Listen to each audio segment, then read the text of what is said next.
Hello guys, ఈ వీడియోలో మీకు విజయవాడ జర్నీకి బడ్జెట్ ఫ్రెండ్లీగా ఎలా వెళ్ళాలో ఈ వీడియోలో చెప్తా. ఈ వీడియో పూర్తిగా చూడండి. ఫస్ట్ టికెట్ అయితే మాకు 260 రూపీస్ పడ్డదనమాట.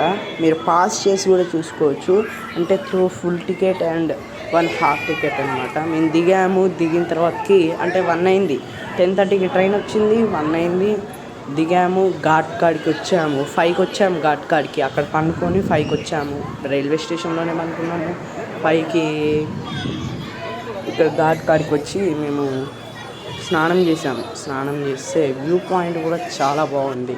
అసలు ఒక్క నిమిషం కూడా నేను వదిలిపెట్టలేదు. ప్రతి నిమిషం రికార్డ్ చేస్తూనే ఉన్నా. అంత బాగుంది వ్యూ పాయింట్.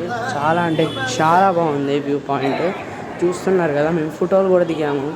కావాలంటే ఫోటోలు స్క్రీన్ పైన కూడా పెడతాను. అంత బాగున్నాయి అండ్ చూసుకోవచ్చు ఎలా ఉన్నాయో.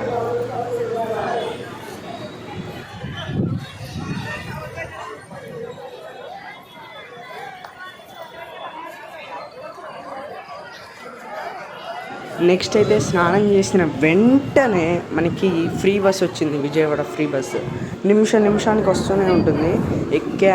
ఎక్కిన తర్వాత కూడా వీడియోలు తీస్తూనే ఉన్నాం ఫ్రెండ్స్. బాగుంది కానీ రష్ ఎక్కువ ఉంది తెలుసా. ఇక్కడ మొత్తం రష్ చాలా ఉంది. బస్సులో అయితే అసలు నిలబడలేము. కానీ నాకు సీట్ దొరికింది మా ఫ్యామిలీకి. అండ్ చూస్తున్నారు కదా ఎంతమంది రష్ ఉన్నారో. చాలామంది ఇబ్బంది పడుకుంటున్నారు ఆ రష్ వల్ల. ఇంకో ఎంట్రన్స్కి వస్తున్నాం. గోపురం అన్నమాట. ఎంట్రన్స్లో గోపురం నుంచే మనం లోపలికి వెళ్తాం. బాగుంటుంది అసలు.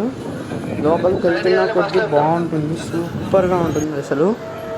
చూడండి, ఇక్కడ ఒక దేవుడు ఉన్నారు. ఇక్కడ కూడా మొక్కుకోండి. మీరు చూడండి, Khammam to Vijayawada budget friendly trip ఇది అన్నమాట. ఇది షార్ట్ అనమాట. మీరు ఈ షార్ట్ని మన వీడియోలో కూడా చూడవచ్చు. మన వీడియోలో కూడా పెట్టాము. చూస్తున్నారా, ఇది నార్మల్గా అయితే షార్ట్, ఓకేనా. ఇది ఆల్రెడీ మనం యూట్యూబ్లో పెట్టామన్నమాట. మీకు మళ్ళీ చూడాలనిపిస్తుందో మీకు తెలియాలని ఈ షార్ట్ కూడా పెట్టాము. అండ్ మన రికార్డింగ్స్ ఎక్కువ ఉండాలని కూడా పెట్టామండి. చూడండి అసలు పర్ఫెక్ట్ వ్యూ ప్లాన్. అండ్ మీరు ఘాట్ కాడ ఫొటోస్ అయితే అసలు ఆపకండి, ఫొటోస్ దిగుతూనే ఉండండి. చూస్తున్నారు కదా ఈ రష్.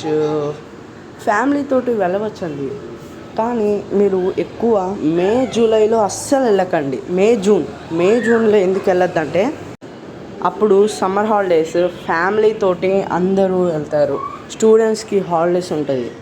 అప్పుడు సమ్మర్ హాలిడేస్ అప్పుడు ఇక బయటికే తిరుగుతూ ఉంటారు. కాబట్టి మీరు మే జూన్లో అసలు వెళ్ళకండి. మీకు ఎప్పుడైనా ఈ దసరా కూడా పెద్ద సెలవులలో వెళ్తారనుకోండి, రష్ అయితే బాగా ఉంటుంది.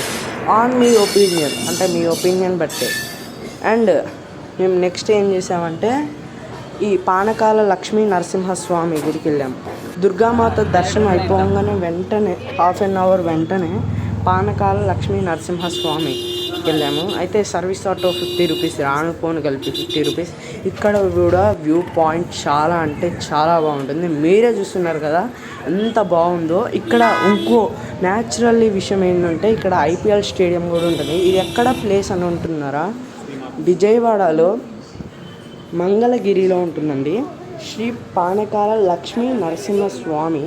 ఇక్కడ ఈ స్వామివారు మధ్యాహ్నం టైంలో పానకాలు తాగుతుంటే గుటకలు వేస్తారంట. చూడండి, ఇక్కడ పైన వెలిసింది, కింద ప్రతిష్ఠ చేసిందంట. ఈ పైన స్వామివారు వెలిచారు, కింద ప్రతిష్ఠ చేశారంట. చూపించా కదా ఒక గోపురం, అదే. ఇగో చూడండి, ఇదే ఐపీఎల్ స్టేడియం. విజయవాడలో ఉన్న, ఆంధ్రప్రదేశ్లో ఉన్న ఐపీఎల్ స్టేడియం ఇదే అనమాట. ఇక్కడ అందరూ ఐపీఎల్స్ వాళ్ళందరూ ఆడతారు. చూశారు కదా మీరు ఇప్పుడు. ఇది రియల్గానే ఐపీఎల్ స్టేడియం. చాలా పెద్దది. మనం దూరం నుంచి చూస్తే చాలా చిన్నది అనుకుంటాము. నేను కూడా అదే అనుకున్నాను, బట్ చాలా పెద్దది. ఇక్కడ కూడా మేము ఫోటోలు దిగాము. అసలు ఫోటోలు ఎక్కడా ఆపలేదు. కింద చూసారుగా ప్రతిష్ఠ చేసిన గుడి, పైన వెలిసిన గుడి. కింద మేము వెళ్ళలేదు. మీరైతే తప్పక చూడండి, బాగుంటుంది అనుకుంటాను నాకు తెలిసి. అండ్ రిటర్న్గా మేము వెళ్ళిపోతున్నాము. ఇక దర్శనం చేసుకొని బయటికి వెళ్తున్నాము. చూస్తున్నారు కదా, ఇదేంటిదంటే బ్రిడ్జి జరిగింది మాకు ఆటోలో. చాలా బాగుంటుంది వ్యూ కూడా ఇక్కడ. మరి ఇది ఏ బ్రిడ్జో అర్థం కావట్లే. ఈ బ్రిడ్జ్లో అసలు మామూలు లేదు. ఈ బ్రిడ్జ్ పేరు నాకు తెలీదు. Sorry for saying this. And మేము రిటర్న్గా వెళ్ళిపోతున్నాము. Thank you.